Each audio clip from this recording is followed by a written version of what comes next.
It's 12:03 p.m. Eastern Standard Time on, I was going to say Friday for some reason, Tuesday, January the 26th, 2021.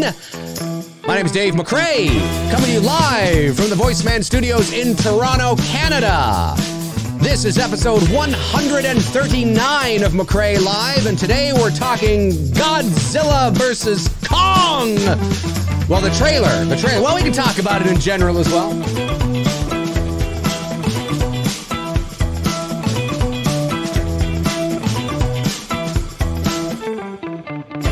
Woo! How you guys doing? Good to see everybody in the chat room. Nice to see everybody here on this Tuesday. It is snowing here in Toronto today. This is sort of our first kind of snowfall, really, of the year, really. It's been cold, but there hasn't been any snow. And there's only about 5 centimeters of snow out there at the moment. Whatever the hell that is in inches, not very much. So it may dissipate and go away by the end of tomorrow. Anyway, nonetheless, yeah, so Godzilla vs. Kong released its first trailer the other day on Sunday. I had a chance to watch it. There's no doubt you guys had a chance to watch it and see it. I am Team Godzilla. What? No, it's not that I don't like King Kong. You don't like King Kong! No, it's no. No, it's not that at all. I love King Kong. I think King Kong is fucking amazing. I think he's awesome. But growing up as a young boy, as a kid, I was very much into Godzilla. And I was a big Godzilla fan. I haven't seen every single Godzilla movie from Toho, but I've seen a lot of them because they would come on TV in the 80s. You don't see them too much on TV anymore, but certainly you would see them. And I remember taping them on VHS. I remember one time I had a friend who lived across the street from me, and she called me up. This is probably, 1985. And she called me up and she goes, Dave, Godzilla's on TV. And I'm like, oh my God. And I raced downstairs and I put it on. A lot of fun. And my dad took me to see the American version of the sequel to the, okay, so the first Godzilla movie, of course, as we know, is the 1954 Godzilla. Godzilla. And then there's the 1956 Americanized version of that movie called Godzilla King of the Monsters, which has Raymond Burr in it, which is ironic because he's a Canadian. But anyway, so, and then there was Godzilla 1984, which was the sequel to the 1954 version. And then there's a movie called Godzilla 1985, which is a sequel to the 56 American version. And Raymond Burr came back and, you follow me? Anyway, in 1985, my dad took me to see Godzilla 1985 in the theater, and I loved it. I got all the toys from Toys R Us and everything, and fucking love it. It's still my favorite Godzilla movie to this day, but that's because of nostalgia and everything. And I still think Godzilla 1985 has the best looking guy in a suit Godzilla of all time. And a lot of it too, like a lot of the mouth work and things like that was animatronic. But it's fucking amazing. It's amazing. Anyway, I'm a big Godzilla fan. So I am definitely Team Godzilla, but I like me some Kong too. I mean, I love the 1976, I think it was, King Kong with Jessica Lange and Jeff Bridges and Charles Grodin. Of course, King Kong Lives in 86, I think it was, with Linda Hamilton. And then, of course, you got the original 1933 classic, which was just stop animation. And then, of course, the Peter Jackson film from 2005, which I actually quite liked. A little long in some parts, but I actually quite liked it.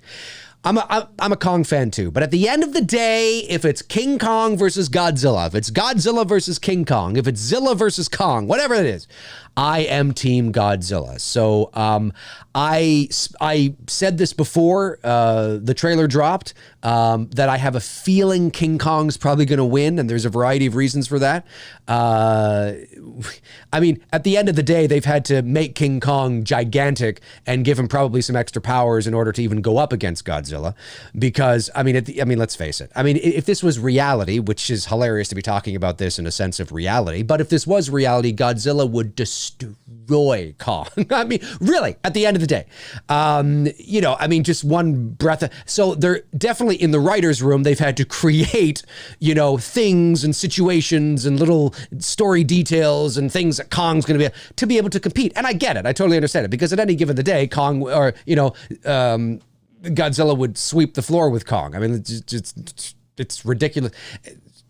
And that's not my emotional attachment to Godzilla talking. That's reality. When you look at the history of the characters and how big each character is and all that kind of stuff. I'd say the same thing about King Kong. If the roles were reversed, I would be like, King Kong would fucking sweep the floor with Godzilla. What the fuck is this? What the hell is it? Even though I'm a Godzilla fan. So this is just, I'm looking at this objectively.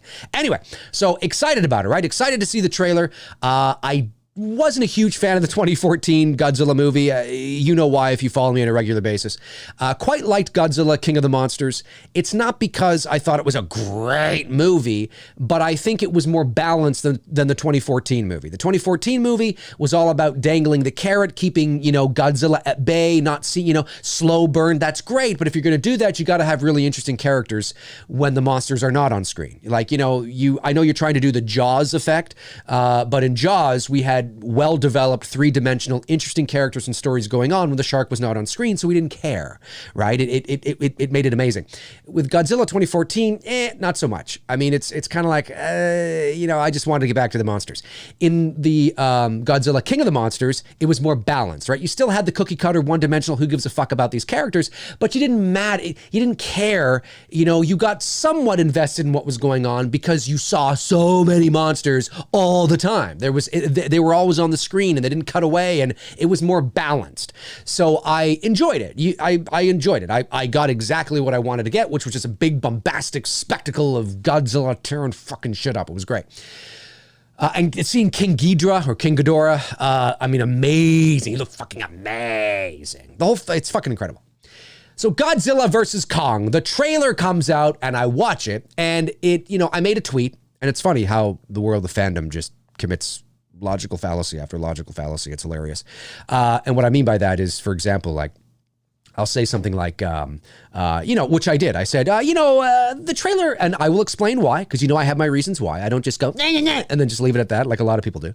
But I was like, the trailer looked as expected, but doesn't it look great? Well, of course it looks great, but are we expecting anything less? Of course it's going to look great. Even The Last Jedi looked amazing, So, that's par for the course nowadays, right? This isn't 1986. So it looked good. It looked exactly as I expected. But I found the trailer a little underwhelming. And I will explain why in a moment. Of course, I make that tweet and social media post. Why are you hating on the movie? So basically you're saying you're gonna hate the movie? No, how do you make that leap? That's not what you are committing a logical fallacy. If you don't know what that is, look it up. Because I don't have time to fucking explain it to you. So no, that's not what I'm saying at all. I am not saying that at all. That's not what I said. I am still very much looking forward to this fucking movie. I can't wait to see this fucking movie. I'm excited to see this movie. It's going to be great. I can't wait to see it. I just said that the trailer, for me, underwhelmed me. Now, why? But didn't it look great? Come on, Dave, come on. Yes, but I expected to see that. Again, this isn't 1980. If this was 1986, it wouldn't matter what fucking song they played in that trailer. I would have been like,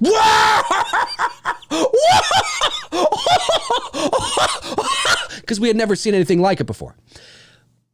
But it's not 1986. This is 2021. So this level of caliber of special effects, is par for the course nowadays, right? So, and we've seen Godzilla as Godzilla in a couple of movies now, right? And we've seen Kong in Skull Island, regardless of the fact that he's bigger in this movie. I get it, but we've still seen what he looks like. So I see it and I'm like, okay, cool. Like this looks good. I'm like, all right. You see Kong on like the fucking, on the aircraft carrier, which I'll get to that in a minute. But you see him on the aircraft carrier and stuff. It's like, wow, that's really fucking cool, right? And he's there and he's sitting there and he's pointing at the little girl and how big he is. Like, wow, it's fucking amazing, right?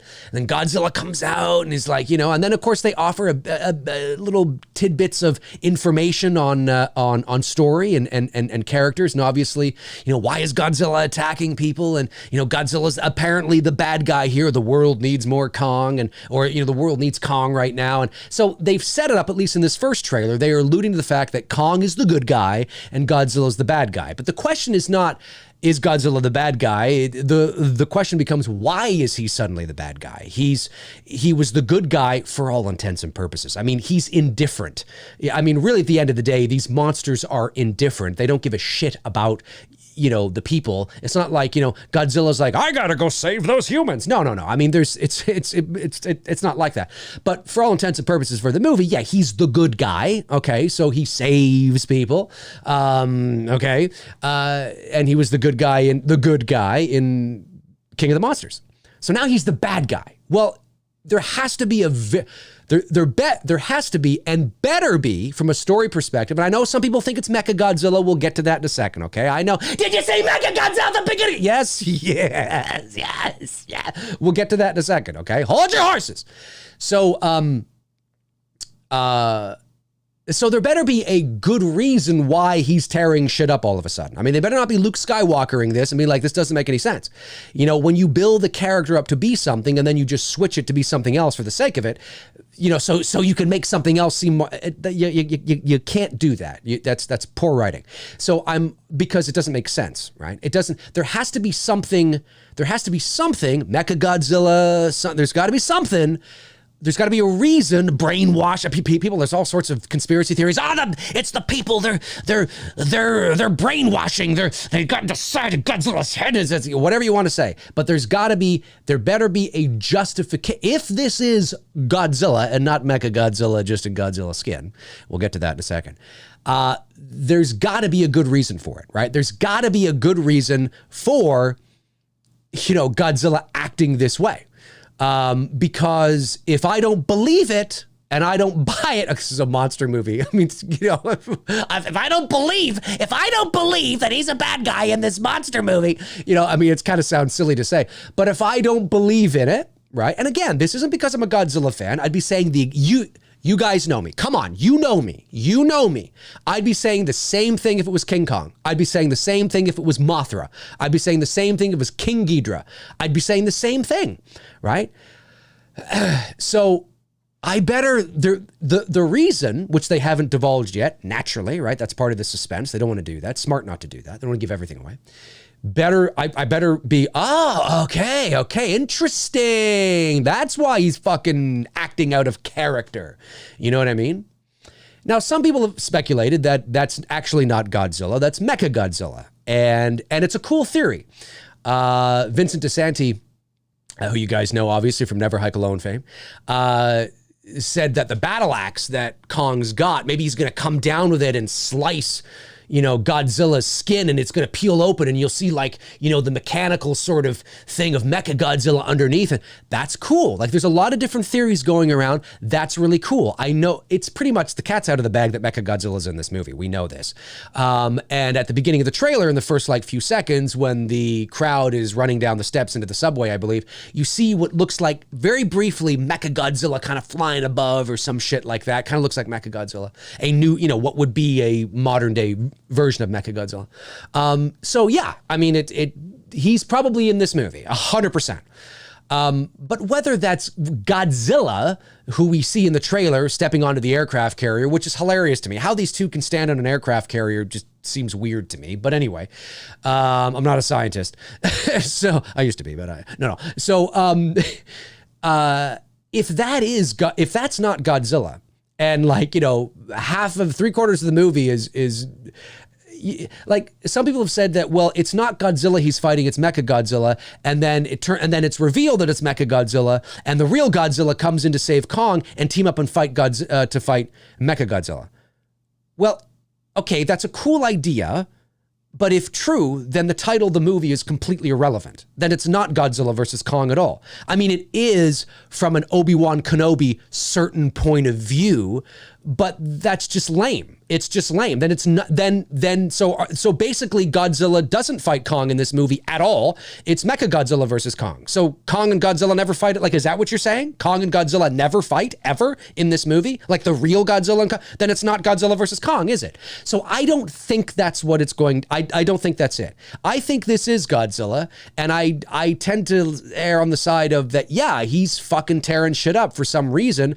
I just hope that it's justified. I hope it's justified. Now, that's not what took me out of the movie, okay, or out of the trailer, and the reason why I found the trailer underwhelming, that had nothing to do with it. This is just an overall sort of first impression idea that I got with the tidbits of information that was revealed about the narrative. So I was kind of like, it better make me go, oh shit, okay, all right, okay, we're done. Let's do this. Hopefully they can get Godzilla back. They probably will. But if not, if he's just acting strange for some reason, like he stubbed his toe in the morning and didn't have his Wheaties, I mean, I'm going to be like, okay, fuck off with that shit. Like, just because we want to make Kong good, and it's like, come on. And, it's like you get Kong and now he has this really deep relationship with this, I guess that girl, she's native to the island, I think, or something like that, or maybe she's not. But, he's got like this powerful bond with this young child. Like, how the fuck are you going to make Kong bad now? You know what I mean? Like, he's got this relationship with this little kid. As soon as I saw the kid and, the bond, I was like, okay, well, Kong's a good guy. How the fuck do you go from that to Kong eating people and tearing shit up? So yeah, Kong's probably the good guy. I hope the justification for Zilla being bad is justified, because quite frankly, I just don't, we'll see. So what took me out of the trailer? Well, listen, you can call it nitpicking. You can call it, oh, Dave, you just,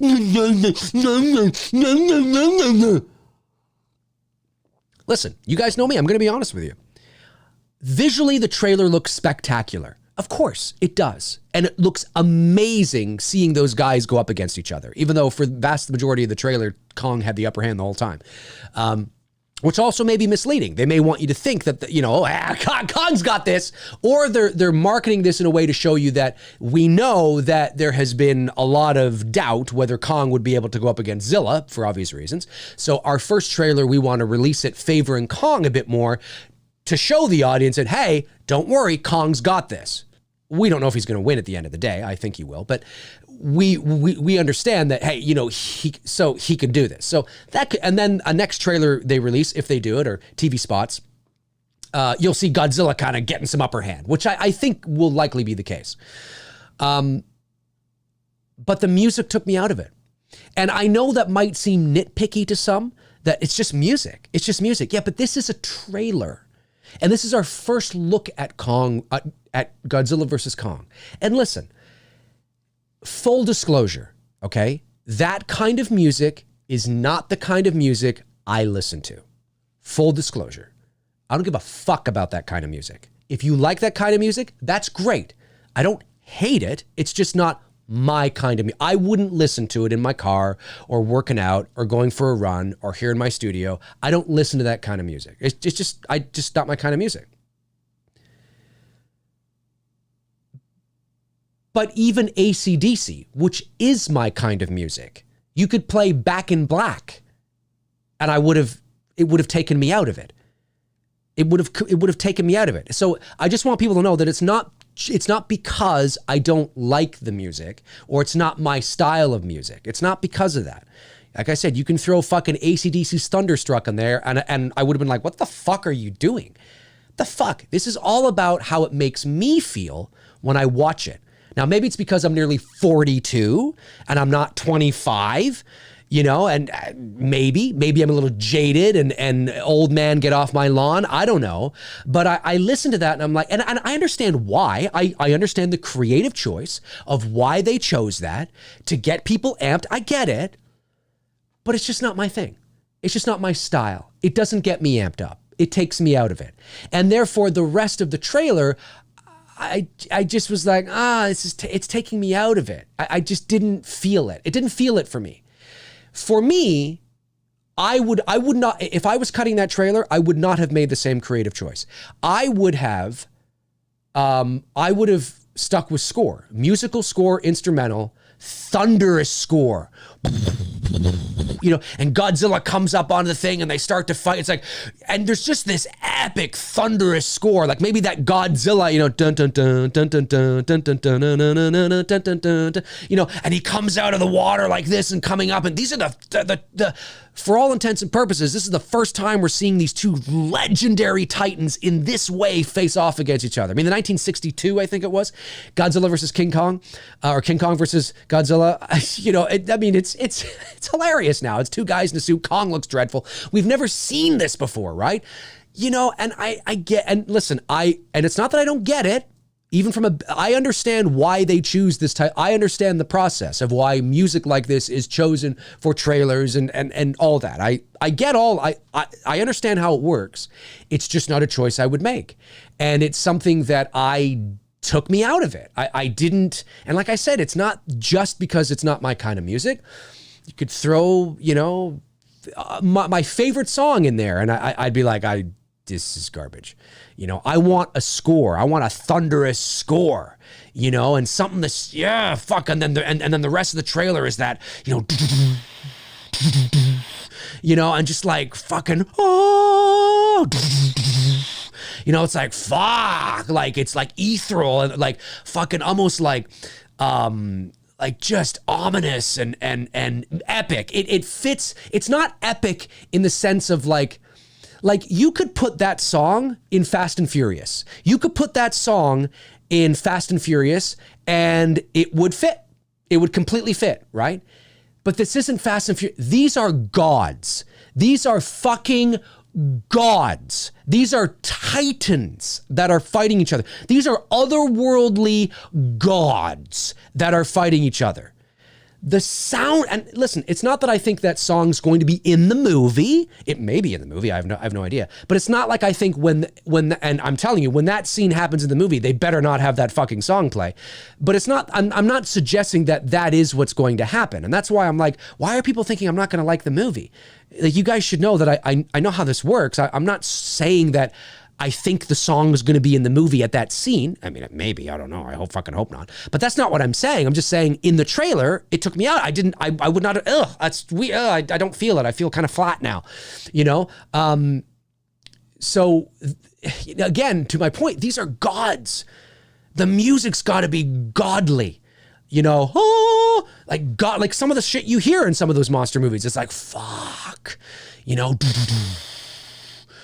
like it's just fuck. I want to feel it, man. These are gods. These are gods. This isn't fucking Vin Diesel racing around his fucking car. These are gods. Now, for some people, it didn't bother them, right? This is very subjective. And you know me, I actually can argue that all film is actually not subjective. And it is, for all intents and purposes. I say that a lot, but it requires it. I get it, it is. But I can make an argument on why objectivity does exist in the world of film. And I think I have actually, I don't know if I have a whole show on it, maybe I do.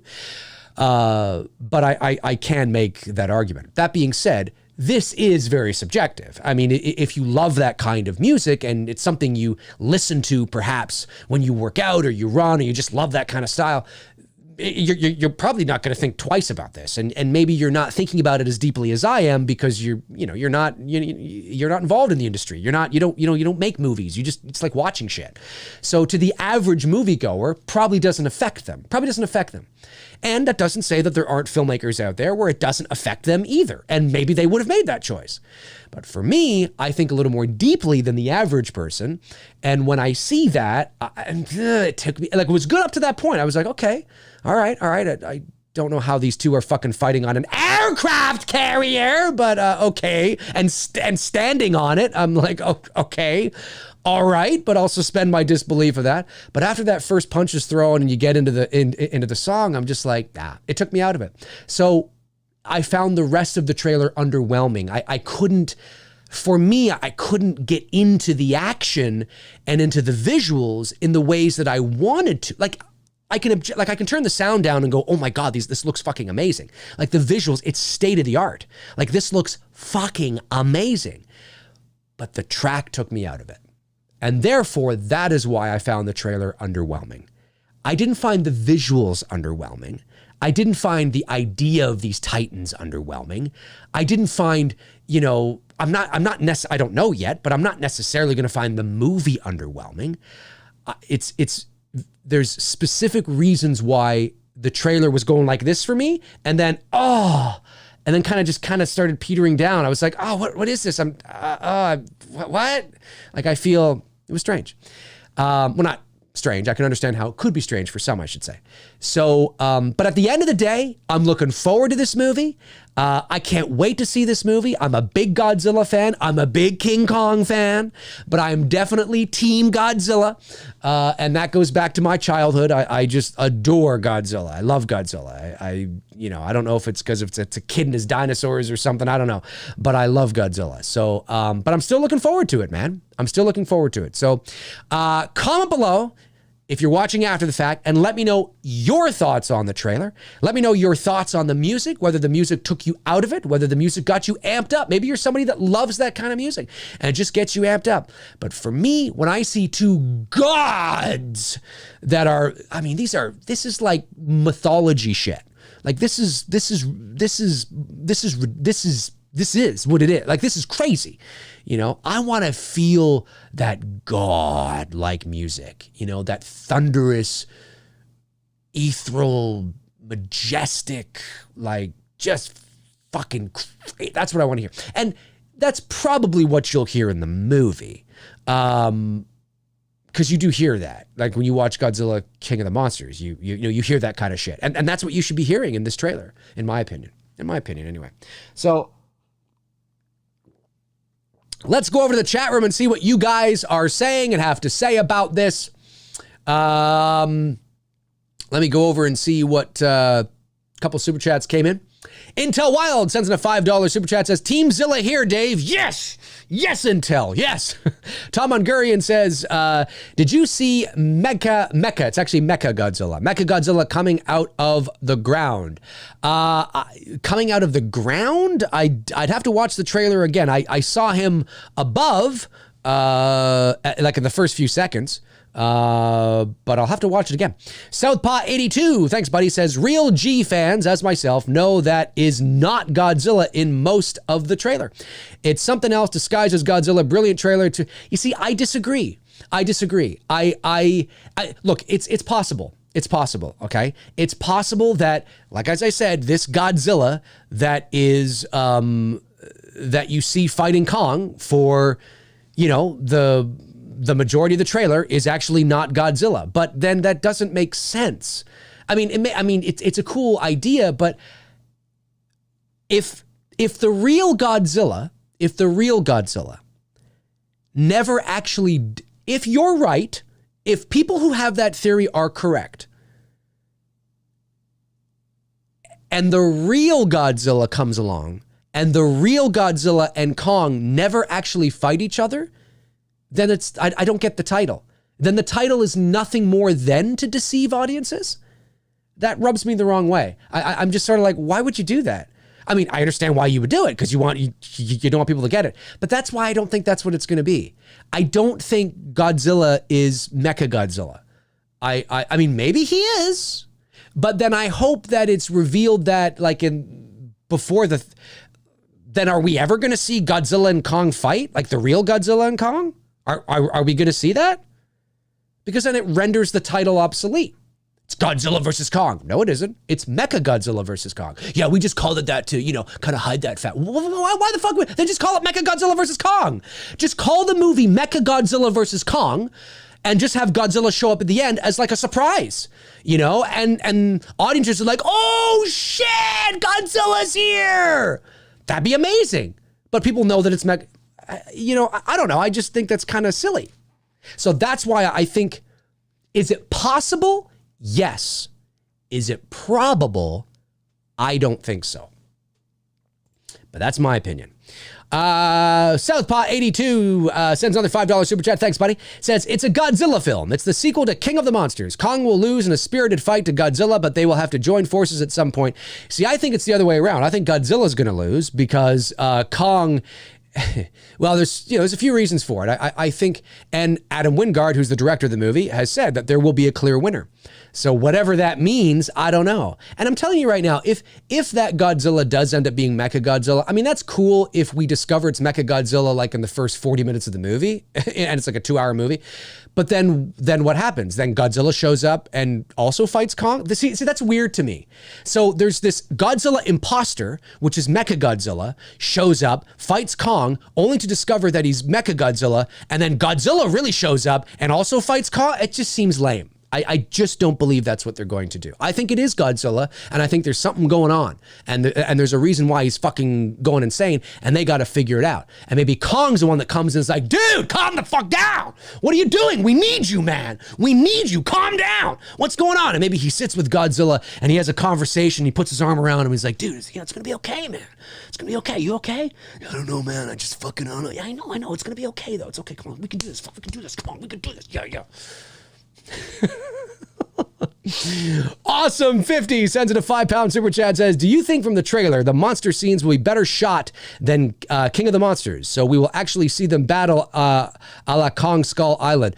Maybe. I had no issues with how the monster, I had issues with I did not have issues with what Gareth Edwards was attempting to do. Like I said, in the original Godzilla, there's some moments in there that I actually quite like.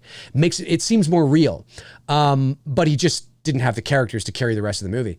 In King of the Monsters, I had no issues with the monster work. Like I had no issues with the way they shot the monster stuff. No issues with that. So I didn't, I'm not sure. And are we going to see them battle it out on Skull Island? Maybe. I mean, we do see that one. There's that one shot in the trailer where looks like Kong is on Skull Island and he's like tossing that fucking whatever it is around. But that also could be, there's like an expedition that goes to Skull Island to get Kong. They sedate him. They put him on the aircraft carrier. That could just be at the beginning of the movie. That could be like in the first 20 minutes of the movie, and they've discovered Kong and there he is just living in his natural habitat, tossing shit around.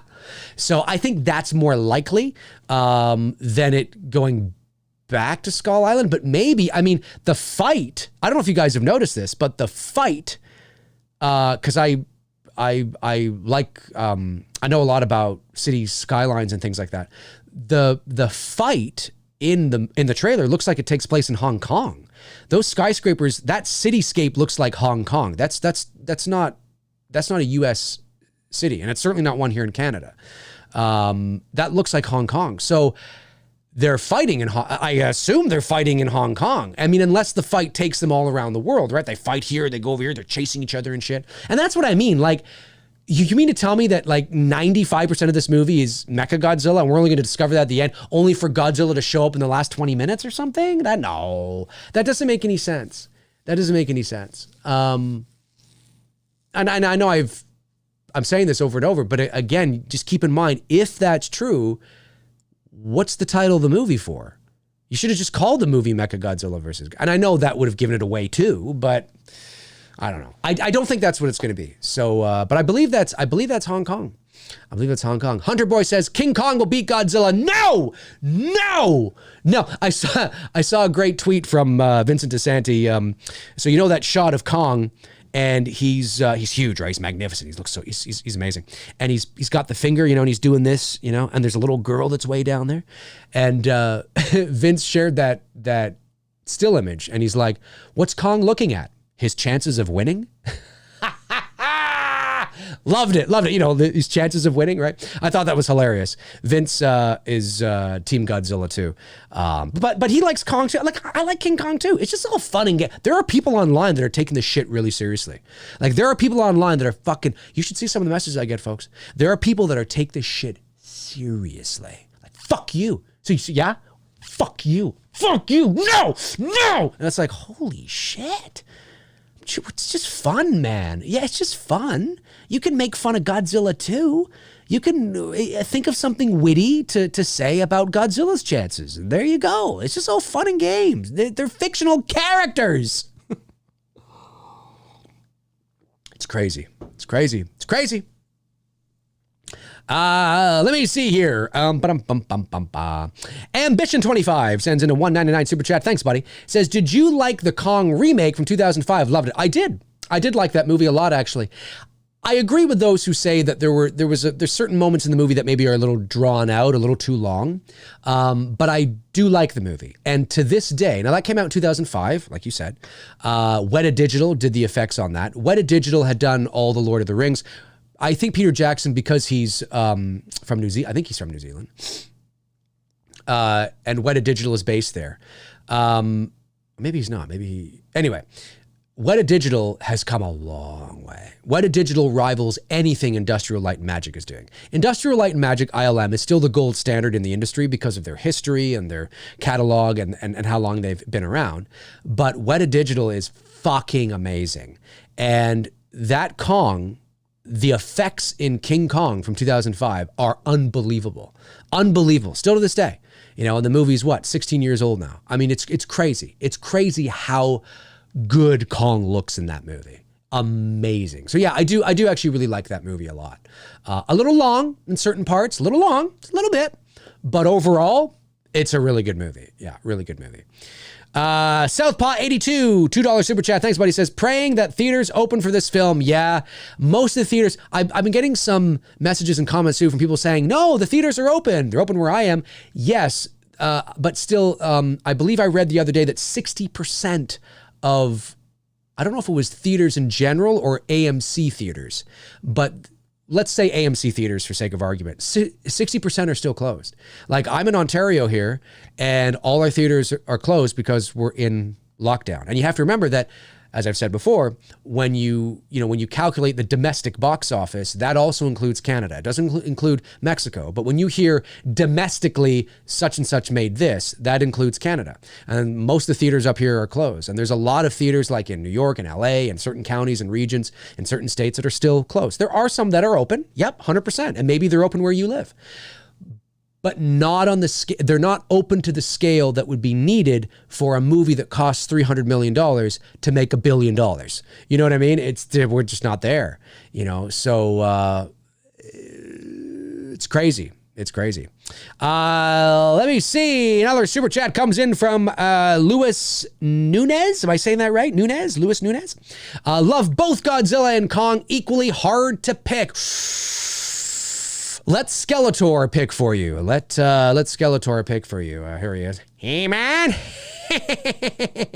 Godzilla. I love this guy. This is not an 80s action figure. Some people thought it was. This is a special edition version of Skeletor. Like, if you're my age and you were a He-Man fan growing up in the 1980s, you had all the He-Man action figures, right? And they looked good. And they they're the guys that are like this and they look good. But they couldn't articulate. Like, you couldn't move their legs or anything. Like, bend their knees or elbows. But they were cool. But they didn't Skeletor especially, like, you knew it was Skeletor, but he didn't look exactly like the cartoon. Okay. And anybody who's my age and a bit older who grew up in the 80s, having those toys, you know what I'm talking about. Like, yeah, they were amazing toys. And yes, they looked like the characters, but not exactly like the characters from the cartoon, if you know what I mean, right? Especially Skeletor. He looked good, though. Well, when I discovered that they made a special edition line of Skeletor, He-Man and stuff, I still got to get He-Man. I immediately snatched this up. Like, this looks exactly like the cartoon. Exactly. If we had this, and he articulates and shit, you can bend his knees and stuff and his feet and stuff. Like, this is amazing. And Skeletor is one of my favorite villains. Here's what he looks like in the cartoon, right? There he is in the cartoon. Check that out. Look at that. We didn't have that in the 80s, folks. We did not have that likeness in the 80s. Like, holy shit. Oh my God. Amazing. So that's why I bought him. Because I'm like, I got to get this guy. Maybe I'll pick up another one. We'll see. You boob. Just set him over there. Cool stuff. David Lee Barron sends in a $1.99 super chat and says, which is the better theme, Superman or Star Wars? Ooh. I think instinctually, a lot of fans would instantaneously say Star Wars because it is the one that is in, has the hardcore fandom and it's in the vernacular. It's in the not the vernacular, in the pop culture more, I think. But that original John Williams, Richard Donner Superman theme is fucking amazing.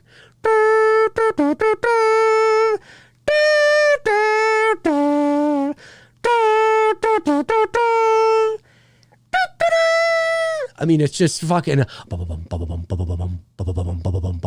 Oh my God. Fucking like it is amazing. It's amazing. It's one of the best cinematic themes of all time. And I think maybe Star Wars is oversaturated, maybe. You know what? I don't know if it's better, but I'm leaning towards Superman. Even though I'm a diehard Star Wars fan. Well, I mean, in my own way, I guess. But I love Star Wars, and I love the main theme of Star Wars. But I think here's the thing. There's so many other themes in Star Wars that rival the Star Wars main title theme. Do you know what I mean? That, yeah, the main title theme for Star Wars is good. It's amazing. It's classic. It's iconic. It's awesome. But there's so many other amazing Star Wars themes, you know, Across the Stars and the Imperial March. Fuck! The Imperial March and Binary Sunset. Oh my God, Binary Sunset. And some of the themes, even though I didn't like the movies, some of the Duel of the Fates. Duel of the Fates. Oh my God. I mean, there's so many amazing themes in the Star Wars universe. And although I didn't like a lot of the prequels, there's a lot of themes, even in like Attack of the Clones and Revenge of the Sith, that are amazing. Like the scores are amazing. You don't necessarily get that with Superman. You know, you get a traditional, serviceable score throughout Superman, but it's the Superman theme that is the most iconic. Like, it's not like the Superman movies, the original Superman movies, have like, you know, oh, there's this score and that score and this score and that score and this score. It's not like Star Wars, right? So I'm going to have to say Superman. I think only because there's so many other amazing Star Wars themes, you know? So I'm going to say Superman. I'm going to say Superman. But that doesn't mean I don't like the Star Wars theme. Like, you ask me again tomorrow and I might say the Star Wars theme. Real Reveal, my man, Real Reveal sends in a $2 super chat and says, any updates on It's Me, Billy? How's the editing coming along? Yes, the editing, it's going well, buddy. The film, of course, is still in post-production. The assembly edit is being assembled as we speak, and it is going well. The sound design is going along with it, and so far, so good. But these things take time. Good editing takes time. Good sound design takes time. Myself and Bruce are always getting together and going over the footage and looking at what we have created, and you know, it's a first pass, right? And then once the assembly edit is done, you go through it again and you look at, you know, where maybe you can shave off some things. Is this needed, you know, or is that needed? What I can tell you though, actually, is we're more than halfway through. We are starting the third act in assembling It's Me, Billy. So hopefully in the next few weeks, we'll have the assembly edit done. And then, you know, we start the next phase, which is to go through it and all that kind of stuff, again. But I can tell you that, where's my water here? Take a swig of water. I forgot what I was going to say too. What was I going to say? I was talking about It's Me, Billy, the assembly edit. It'll come back to me probably. Maybe it won't. It's coming along well. And we are excited for, oh yeah. Is that what I was going to say? No, that's not what I was going to say. I can't reveal that. Damn, I was going to say something. I lost train of thought. Oh well, it'll come back. It is going well. It's going well. And we have, are excited. I mean, but good editing takes time. Good editing takes time. And, you know, it's a process. It's a process. So, but we are excited, and, yeah, it's neat to see it come together. You know, it's neat to see the edit come together and all that. But once the assembly edit's done, like I said, we got to go through it again, got to fine tune the sound design. Then it's got to go through the color grading process. And that takes a long time too, because you're color grading scene by scene. I mean, we're not just throwing, you know, filters on that, you know, we are doing professional color grading. So, and that takes time, because color grading can change from not just scene to scene, but from shot to shot. Now, if your lighting is consistent, you should be able to color grade a shot within a scene and potentially take that same color grading to all the other different shots in that same scene, depending if the lighting is consistent and doesn't change. However, sometimes, especially when you're shooting outside, like we have a couple of shots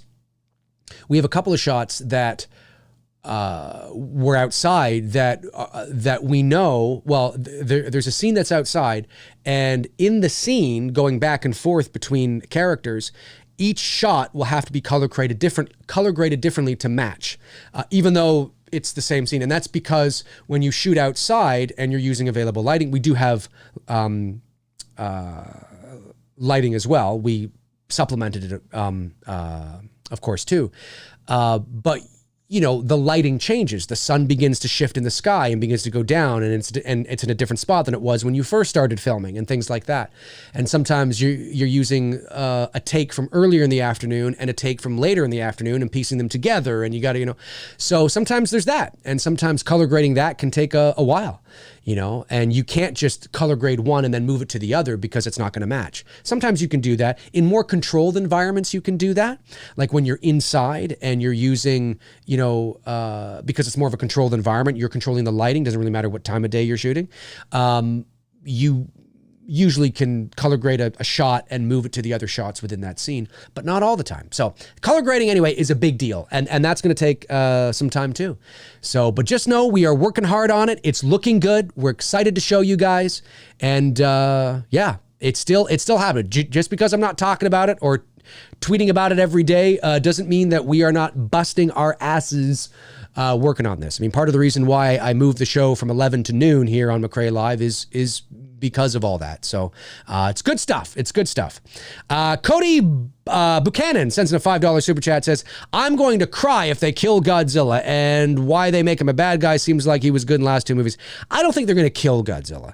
I mean, I'll be a little pissed too if they do that, because Godzilla is indestructible. He's nuclear. So that doesn't make sense.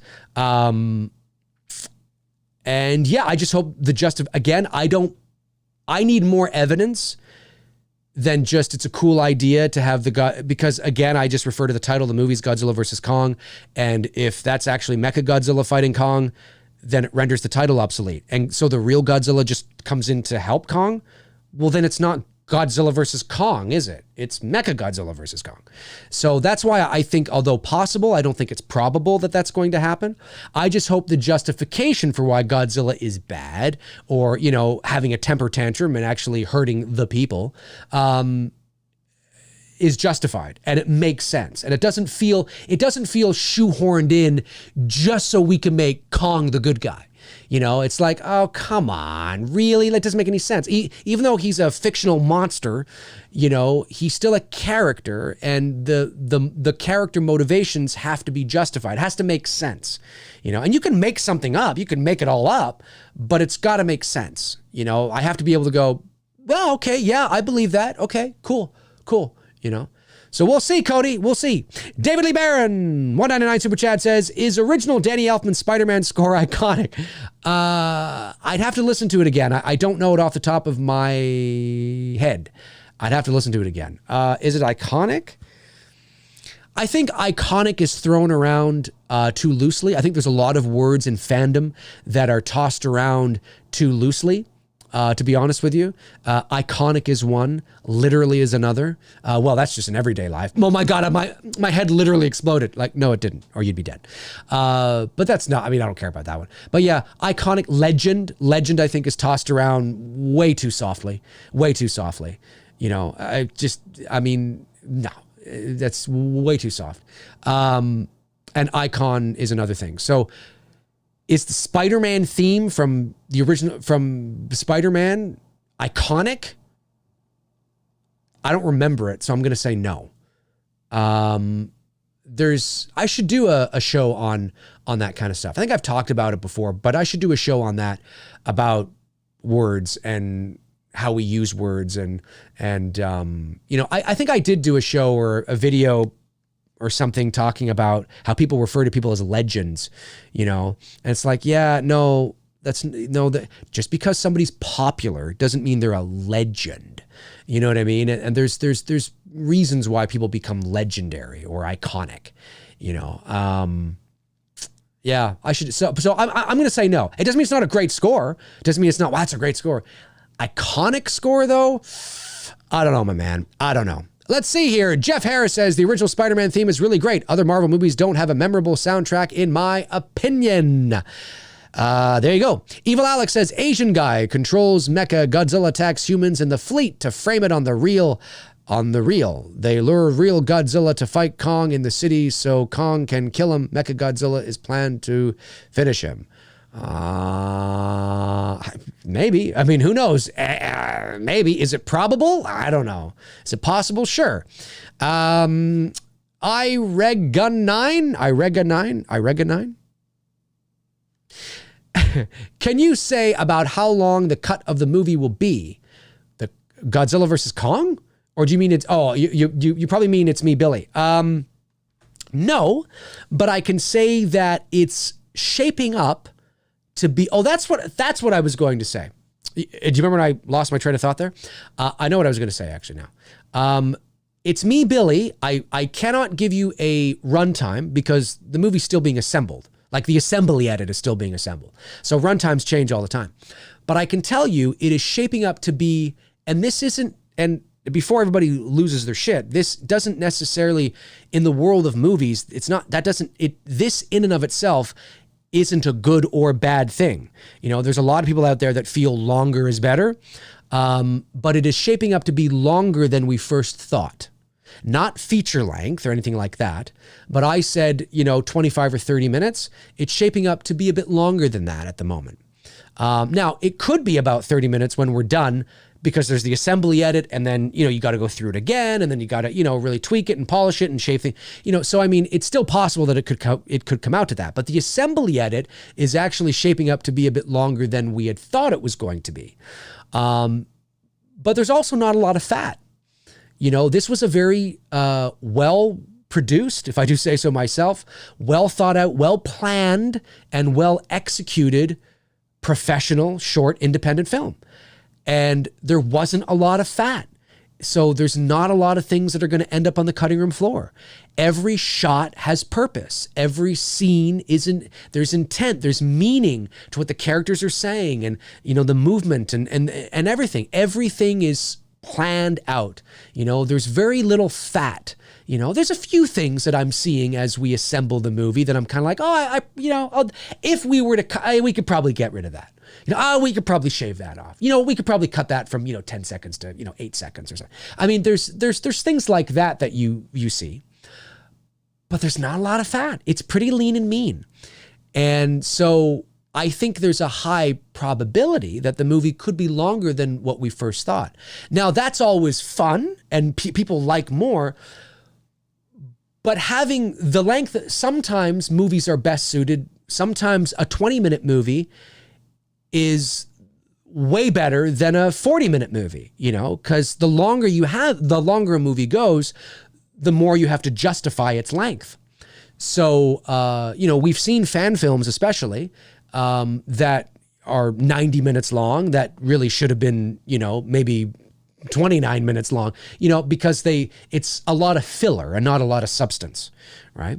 But for us, so far, like I said, things can change, but so far it's shaping up to be a little bit longer, and it's interesting. It's interesting. And at first you're like, is it because it's a 23 and a half page script.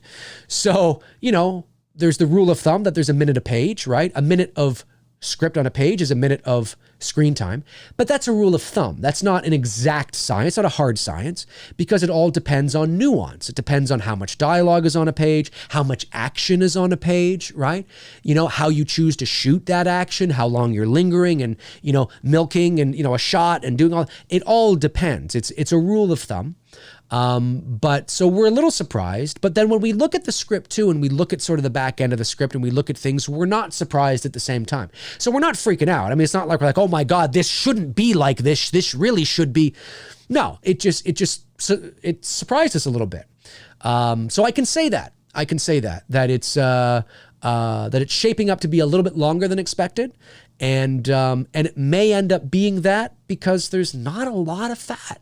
A few little things, but because we were so prepared. You know, we had our shot list and we had our script and we had our, schedule and we had, and every morning myself and Bruce were sitting at that table and going over what we were going to shoot. And, it's pretty lean and mean. And everything has purpose, which is good. There's not a lot of filler. Let me see here. Frank Riker sends in a super chat and says, for the sexy Kong loving MFers in the chat. Sounds like Frank is Team Kong. I think Frank is Team Kong, ladies and gentlemen. I think he is. I think Frank is Team Kong. I think that is, did I get all the super chats there? I think I did. Good. Let me see. What else we got going on? Stacking Stormtrooper says, not the It's Me Billy to be clear. Oh, the movie looks dumb as fuck. I don't think Godzilla vs. Kong looks dumb. I don't think so. I mean, it might not be your taste, might not be your style. Maybe you're not into monster movies. Maybe you're like, whatever. You know what I mean? Like how some people think, that fucking superhero movie looks dumb. You know what I mean? Because maybe we're saturated and it's really pedestrian. You know what I mean? Like it's kind of, okay, I get what this movie is. But I enjoy it because I tap into my nostalgia as a kid. It's like, I love seeing Godzilla on screen. And I love seeing King Kong on screen too. Tom Ungurian says, Dave, you see the trailer for Willy's Wonderland. Looks pretty good. Willy's Wonderland. Why does that sound familiar? I haven't seen it, but I will have to check it out. Paul William says, they say one will fall, but I believe they say that they're saying that to swerve us all because I think they both will live and go their separate ways. Well, I think when they say one will fall, yes, you could certainly mean that means death. You could interpret that as death, but I also think you can interpret that as just one will lose. One's going to lose. Like, in other words, there will be a clear winner. It's not like the early 60s King Kong versus Godzilla movie where they fall off a cliff into the water and Kong is the only one that rises from the water. And it's assumed then that, I guess King Kong won because we see him emerging from the water and what happened to Godzilla. But Godzilla can swim and live underwater for an enormous amount of time. So he might not have lost. He might have just swam away, as King Kong would. But Kong being a primate and needing oxygen, not that Godzilla doesn't need oxygen, but I'm just saying Kong being a primate wouldn't be able to hold his breath for too long. I mean, maybe he can hold his breath for a long time. I don't know, because he's so huge, but you know the point I'm trying to make, right? So seeing him surface doesn't necessarily mean he won. So there's all this speculation. Did he win? Did he not win? And Adam Wingard, the director, says, that's not going to be this movie. You're not going to be like, they could, no. Apparently, in other words, it will not be open to interpretation. You will have a clear winner. You will have just as clear a winner as the guy that knocked out Conor McGregor the other night, which was glorious. Fucking loved it. Fucking sat that fucking egotistical prick on his ass. Loved it. And the guy who knocked McGregor out was the clear winner, right? It's not open to interpretation. He won. That's what we're going to get with Godzilla versus Kong. Now, who it's going to be, I don't know. Judging by the first trailer, well, you get a sense that it's going to be Kong. But again, like I said at the top of the show, not necessarily. It's entirely possible that this is more of a Kong-centric trailer because, again, the idea of King Kong fighting Godzilla has been a little suspect anyway because Godzilla's nuclear and gigantic, and can probably just fry Kong like a steak on a barbecue. So they needed to make Kong bigger, obviously, and they set that up in Kong Skull Island. And they needed to make him stronger and all this kind of stuff. So they wanted to showcase that. They wanted to sort of put the doubt that people would have had, maybe not to rest, but just to kind of say, hey, we've got this. Like, we understand. We know what you're saying, but look at this. He can compete.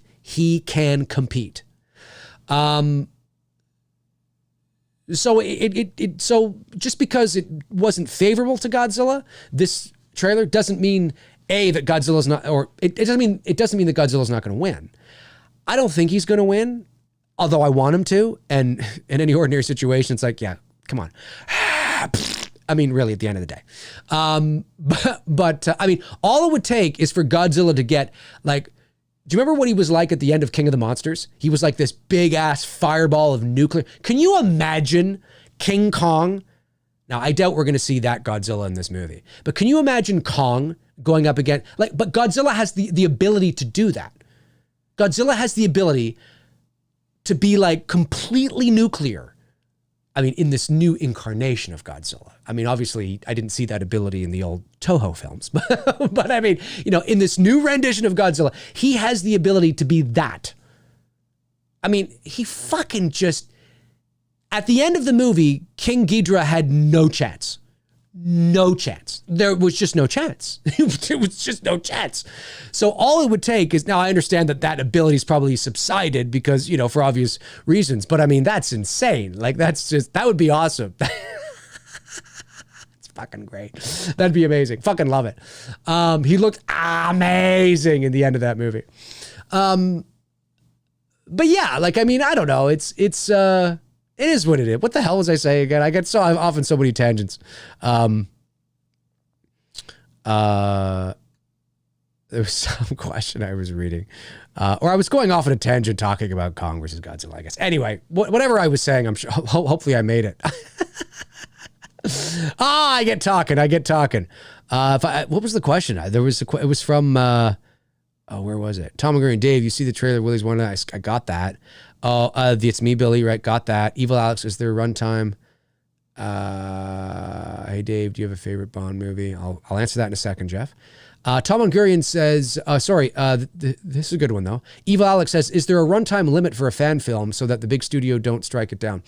Well, I don't think so. I think at the end of the day, I mean, yes, ideally you'd want it to be a short film to mitigate that, or to mitigate those chances. But there are feature-length fan films out there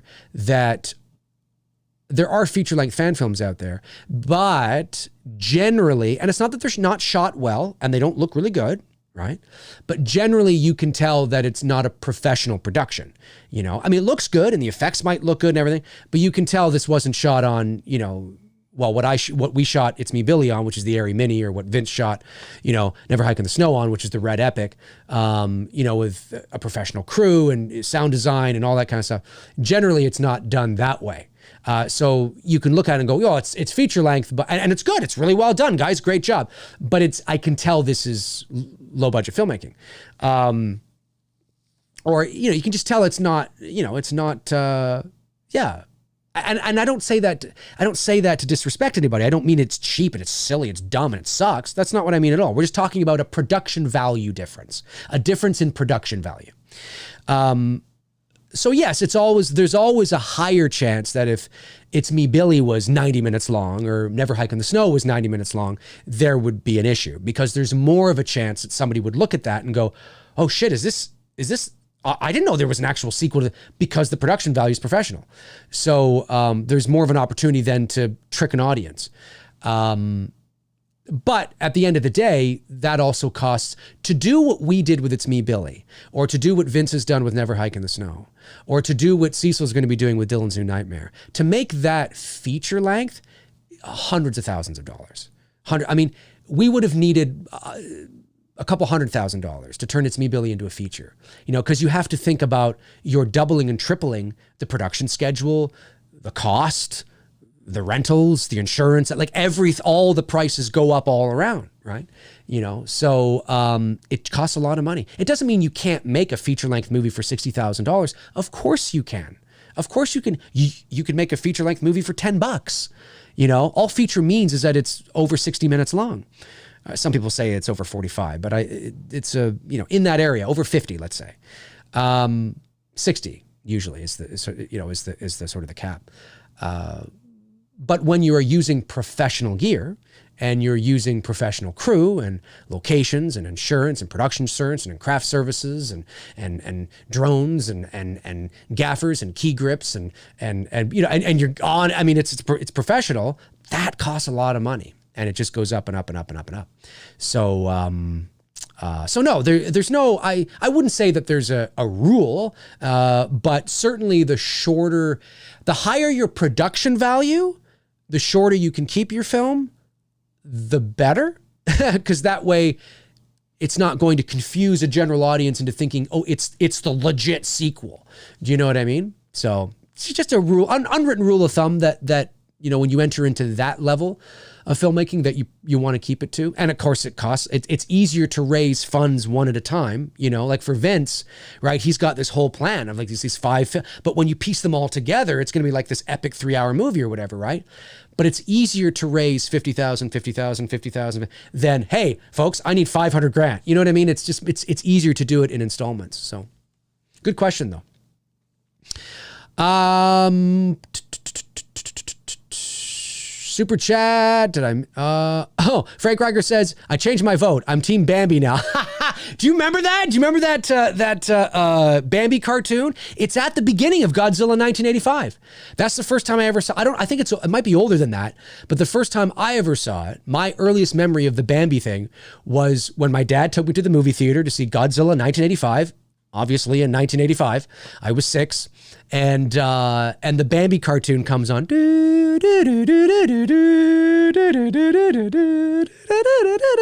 Comes on. It's just Bambi eating, and then Godzilla's foot comes down, and you see his little, claws or toenails kind of go like this. And I remember that. It's fun. You can find it online too. Team Bambi. I don't know if that's why you said that, or you just said Bambi because Bambi's a deer, and I get that too, but. There actually is a connection between Godzilla and Bambi, believe it or not. Let me see. I can sure it's a super chats. No, I didn't. Good. Always just like to check back. Make sure I did not miss any super chats. Tabitha Short, my great moderator, Tabitha Short, says Dave couldn't help himself. He had to say 60 minutes. Oh, I see what you're saying. Well, because for a long time, and that's the rule. That's what I learned in film school. That's the general sort of cutoff for me, that I've always sort of learned that anything over an hour is considered a feature, and anything 60 minutes and under would be considered short film. But I do know that there are some festivals. There are film festivals out there that when you're submitting to film festivals that will have like short film, 0 to 45 minutes, you know what I mean? Feature 45 and over. Like there's some festivals, some big festivals that actually consider feature length 45 and over. But there's a variety of reasons of why that could be as it relates to their festival as well. So, but I don't, in a general sense, I don't consider a 45-minute movie a feature length film. For me, you got to hit like an hour, and then it's like, yeah. But, we think of like when you hear short film, most short films are not like 40 minutes in length, right? Or even 30 minutes in length. Most short films are, 10 minutes, 15 minutes, 5 minutes, 3 minutes. There are short films that have won Oscars that are like 5 minutes long, so, yeah, so it's not that there aren't a lot of short films that are not over 40 minutes, there are, but usually when we think of short film, we think of like short, like a really short movie, like 5 minutes, so, but you're right. No, I had to say it, Tabitha. I couldn't help myself. Sucks Film says, Dave, do you find the mysterious nature of lost films from the 20s and 30s to be interesting? Kong actually had 2 Japanese films, now lost, that predated Godzilla. Really? I haven't heard about this. I will have to look into this, my man. I didn't know about this at all. This is news to me. So I'm going to have to check that out. Yeah, that's definite news to me. I had no idea about that. Fascinating. Jeff Harris, you also said, am I a Bond? Yeah, the Bond question, right? Jeff had a question. Hey, Dave, do you have a favorite Bond movie? Also, who would you like to see as the next Bond? Is Henry Cavill? I'd be down for. I think that'd be all right. Do I have a favorite Bond movie? I don't think so. I haven't seen a lot of them. I've seen GoldenEye, and I've seen obviously Skyfall, and a couple of the Roger Moore ones I've seen. I think I saw Dr. No, the very first one with Sean Connery. But I haven't seen a lot. So I liked Casino Royale. It sounds like a cheap thing to say because, it's so recent. But I'm not a Bond aficionado. But I enjoy them. I wouldn't say I have a favorite though. Casino Royale and Skyfall were pretty cool. I'm hoping that No time. Is it no time to die? Yeah. I'm hoping that's good, man. I'm hoping it's good. I'm hoping it's good. Jeff says again, hey Dave, are you a fan of They Live? I am. I haven't seen it in quite a while, but I do like the movie They Live. Julian Turner says, hey Dave, it's interesting to see how this universe has evolved in tone over the years. I like the action-oriented stuff, but I'm personally a bigger fan of the pure suspense and terror of Godzilla 2014. Well, you see, in principle, I agree with you. I thought what Gareth Edwards was doing, the idea what he was doing, I like the idea. I've always liked the idea. And there is, like that first trailer to Godzilla 2014, we hear like, oh, you know, it's very like Kubrick, you know? And you see like the carnage and stuff, and you hear like, you know, the radio. I was like, sold. Brilliant way to start this trailer. Because these are gods. These are unthinking, we haven't even said these, oh my God. These are gods. Fucking amazing. Can't remember how the rest of the trailer went, but I remember thinking that it gave me goosebumps. I was like, oh, it felt very gritty, right? Real world shit, right? You know, like apocalyptic, you know? Like, fuck, man. Almost biblical, right? And I'm not religious, but you know what I mean when I say that, right? There's that biblical, apocalyptic kind of like God, oh, like just ethereal, like what the fuck, right? These are titans, man. But the execution of that movie, like the characters were dog shit. And you can do that. You can keep the character at bay and do the Jaws effect. But if your characters suck, and they killed the most interesting actor of the whole movie, which is Bryan Cranston, they got rid of him in the first 15 minutes. It was garbage. I didn't care enough about and nor should it, in a movie like that. If you're going to do that kind of a movie, you got to have a deeper story. You got to have great characters. You got to have great performances that are three-dimensional, you know, and the payoff's got to be beautiful, you know, and it's also a different time we're living in too. A movie like that with Godzilla, it's a cool idea. Maybe that would have executed better 50 years ago, 40 years ago, maybe even 30 years ago. But audiences today are spoiled, self-centered, egotistical little brats. Generally speaking, folks, there's a lot of, you know, gimme, you owe me. There's a lot of that today. And a lot of fandom doesn't appreciate nuance and suspense and mystique and atmosphere and, you know, gimme, you know, it's just, that's the, again, not you and not necessarily anybody in the chat room, but you know what I'm talking about, right? We live in that kind of world now. So maybe doing a Godzilla movie like that, it just wasn't going to work today. You know, that's always possible. So A for effort, but it just, yeah, I didn't feel the suspense in the same way as you did. I mean, I did feel it, actually, to be fair, I did, but it became very quick after Cranston died that for me, that suspense went down. I'm like, I don't care about his son. I don't care about anybody else. You know, it's unfortunate. And that's why when you get to King of the Monsters, I don't think King of the Monsters is like this great, you know, deep, incredible, you know, achievement in cinema. But because they gave us more spectacle and just said, okay, you know what, here you go. You know, fuck dangling the carrot, here you go, right? It was more, as I said at the top of the show, it was more balanced. And that's why I like the movie better. I find the movie more entertaining. You know, because I'm not expecting the characters to be any deeper than they were, or the you know, the story to be some sort of Shawshank Redemption level shit, you know. That's how I feel. Take care, Tabitha. Take care. Have a great rest of your Tuesday. What do we got? We got another 15 minutes or so on the show. We'll take this thing to 1:30 and then call it a day, as I have some voiceover work I have to do. A couple emails came in here. Oh, okay. Well, whatever.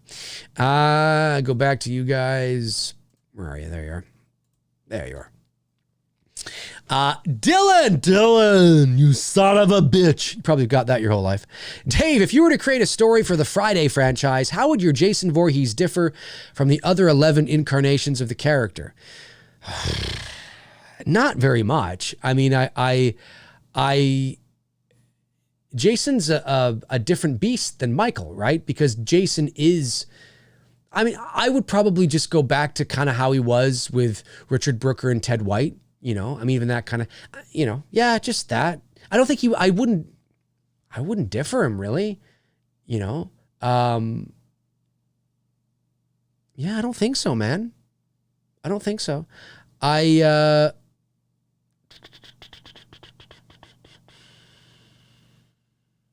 don't think he would differ that much. I mean, it would just be the same. I mean, I like what Vince has done, you know? I mean, like he's got such a identity around him that you can't shift his character or his identity too much. Like you can't have a Jason that's a complete 180 from the Jason we know. You know, it's like you can't have a Michael that's a complete 180 from the Michael we know, because these are characters that have been developed, and you can't have characters making decisions. You can't have well-developed characters acting in ways or making decisions that goes against what the character has learned. I mean, I'm speaking, you know, generally here, but yeah, I don't think it would be too much. I don't think it'd be too different. I don't think so. I don't think so anyway. I'd have to think about it, but I wouldn't like write this completely different story. Or now, like I wouldn't Black Christmas Friday the 13th. I'll tell you that. I wouldn't do that. Black Christmas 2019, I mean, that god-awful movie. Intel Wild sends a super chat, says, I just rewatched the trailer and that song music they used is horrendous. Jesus, terrible selection. Yeah, I didn't like it. I didn't like it. And again, like I said at the top of the show, you know, to be completely honest, it's not my kind of music anyway. But even if you had a high octane, pump you up kind of music that I do love, like Thunderstruck or fucking, you know, Back in Black. Like imagine, you know, dun, dun, dun, dun, dun, dun, dun, dun, dun, dun, dun, dun, whatever. You know what I mean? It's a great, I love that fucking track. Pumps me up. But I would have been like, what the fuck is Back in Black doing against Godzilla and King Kong fighting? Get that fucking shit out of there. I would have said that. Get that garbage out of there. You know, and I don't think the song's garbage, obviously, Back in Black, but it comes off as a steaming pile of crap. So it's like, get it out. Wrong music choice, man. Just because you like a song or a song's cool or it's got high energy doesn't mean it fits, you know? And it just didn't fit for me because I'm not watching Fast and Furious. I'm not watching Vin Diesel spin his car around a corner. I'm watching Godzilla versus Kong. Oh my God. Oh, I mean, come on, you know? And again, it's not that I don't understand why it's in there. I do. It's just disappointing to me. It's disappointing. I'm just like, oh, fuck, of course. You got to throw that in there. Of course, you know? But I would, yeah, it sucks. It sucks. And it's not, I didn't say the trailer sucked. The trailer did not suck. It wasn't a bad trailer. I just found it underwhelming in the end. It just was like, you know, and it's not that if they had had my kind of music that I would have loved the trailer. I don't know, right? I'm just saying that I definitely know I felt really underwhelmed because I felt like I was watching like I don't know, it's too juvenile to me. It's too... I wanted something more classy, more mature, you know, more like that fits the presence, you know, and the stakes, you know what I mean? Like it's too, get it out of there, you know? Hey, if it didn't bother you, that's okay. That's cool. That's okay. But just know I'm not critiquing the song because a lot of people, you just didn't like the song. No, nuance, people. It's not my kind of music, but that's why I said you could throw my kind of music in there and it wouldn't have mattered. I don't care. It's not the song. It's just not the right choice. That song, perfect for Fast and Furious. Back in Black, perfect for Fast and Furious. Yeah. Godzilla vs. Kong? No. Harry Hagen says, what are your expectations for It's Me, Billy for year one? On YouTube? That's a great question. Well, I think, you know, my expectations are, I'm not going to say low, but realistic, I think. I would say that, like in terms of views, you mean, on YouTube and things like that? Well, look, I mean, and I knew this going into it. I knew this writing it, directing it with Bruce and producing it. I mean, it's not Halloween. It's not A Nightmare on Elm Street. It's not Friday the 13th. It's not even Scream. It's not a franchise that a lot of people get excited about. You know, I mean, Vince's Never Hike in the Snow trailer has over 250,000 views. Over 250,000 views. It's Me Billy teaser trailer has just over 8,000 views. Now, is that because his trailer was better than mine or my trailer was worse? No. It's because of the IP. People don't care about Black Christmas as much. And I mean, if I had made a Friday the 13th or a Halloween movie at that caliber, at that level, the Halloween trailer would probably have 150,000 views by now. So it's my expectations are realistic. You know, it's just the nature of the game. We're not doing it for views. We're doing it because, I mean, obviously it's nice when you get views and you get recognition and it goes viral. That's always fun. But at the end of the day, we want to deliver a solid product, a good movie, a professional film that Black Christmas fans can watch and go, now that's the sequel I've been waiting for. It doesn't mean it's going to be everything you hoped it to be, right? I mean, there's going to be people that are going to like it, people are not going to like it, people are going to, and people are going to love it. And, you know, that's the way it is, right? In the world of fandom, right?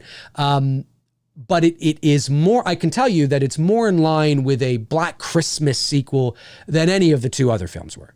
And I think that will be very apparent when you get into it and you start watching the movie, that the love and TLC that was put into this to give something to the fans that they can be proud of and that we can be proud of is there.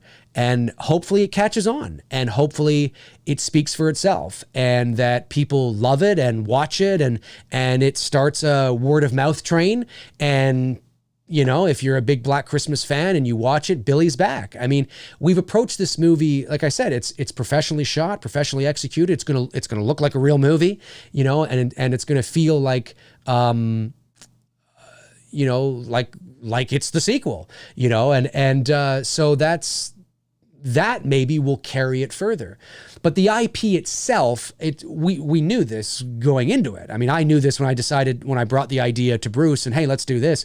I knew that it, you know, I wasn't doing it because I thought, hey, we're going to get 500,000 views on this, right? It's Black Christmas. There are still so many people out there that A, have never even seen the original, and B, have never even heard of the original. There's, believe it or not, there's still a lot of people out there that haven't even seen it.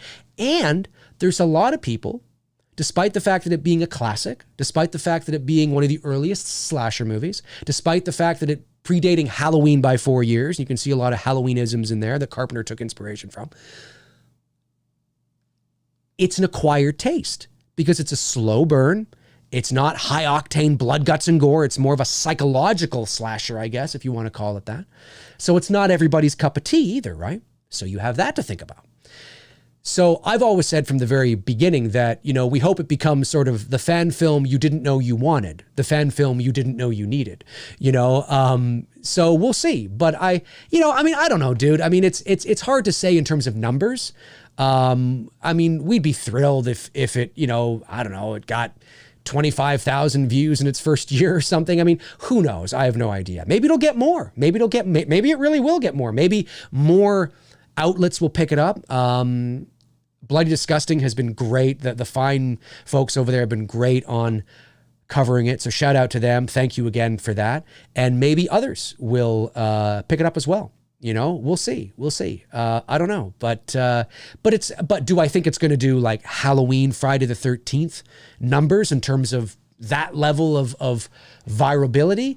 Probably not. But that's just because it's not as popular. You know, people are obsessed with Friday the 13th, Halloween, and Elm Street. Just obsessed, especially Halloween, you know, so, but I'm proud of it. And I think I think there's a very good chance that it's going to do very well. And I think there's a very good chance that it's going to make a lot of people kind of go, oh, you know what I mean? So we'll see. But in terms of exact numbers, I don't know, man. I'm not sure. We'll see. We'll see what happens. We'll see what happens. But we're excited about it, and we think that especially Black Christmas fans are really going to enjoy it. So. Fingers crossed. Fingers are crossed. Let's see here. Frank. Extra. Read all about it. Dave hates Kong versus Godzilla. News at 11. It's totally true. Let me see. We got Hunter Robbie. Michael is more aggressive in Halloween Kills. Indeed he is. Duke Fleet says, Dave, what's your favorite Kong movie? Ever watched the 1933? Oh, I've seen them all. No, my favorite would probably be the 76 Jessica Lange movie with Charles Grodin and Jeff Bridges. That's probably my favorite King Kong movie. And then probably followed by Peter Jackson's Kong, 2005. I would say probably. I have a nostalgia for the 76 version. Julian Turner says, totally agree about the characters. It's a shame Cranston went so early because I feel he elevated the film substantially. It worked for me overall, though. Godzilla's entrance gave me goosebumps. Oh, yeah. Listen, again, it's not, you know, there's a lot of good things. A lot of good things in the 2014 film. One of my favorite shots in that movie is when that door is closing and you see Godzilla in the distance and he's going, and it like closes on his face. Oh! And he looks godlike, you know, and it's during the day. It's like, look at that. Holy fuck. It looks like a cosmic event, like something just like, what the fuck am I looking at? It's just real. Holy shit. Amazing. You know, you can look at things in vacuums in that movie and totally, you know, totally makes sense. But yeah, the actual film is, you know, overall the film I didn't quite like. Disco Dev says, I'm a lifelong Godzilla fan, but I'm worried about how this one will do at the box office. Well, it won't. It's releasing in the theater. Who knows how many theaters will be open in March? And like I said, folks, on a show the other day, it's not just when the theaters open.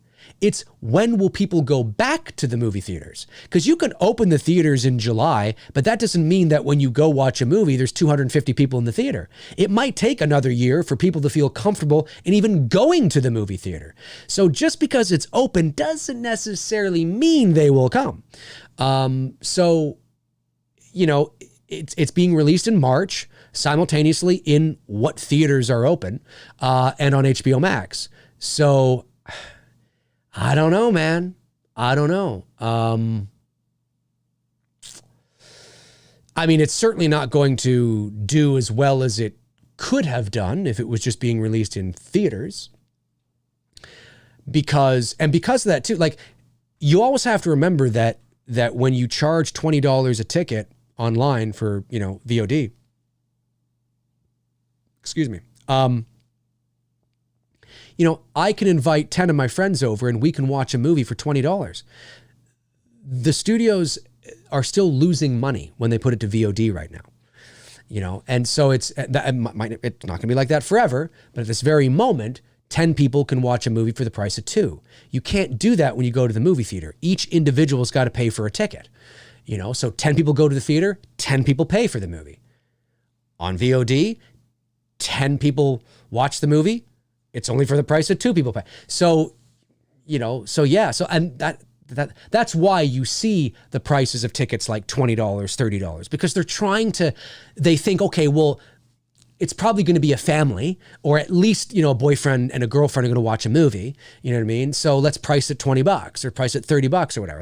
That's why they do that. They have to do it. They can't just charge like $9.99 on VOD. They can't on PVOD, right? You know, like when it's first, you know, when it's brand new, they can't do it. All right, one more minute. Last minute to play in the third period, I should say. Terrell Sims says, Dave, what film did you enjoy more, Silence of the Lambs or Seven?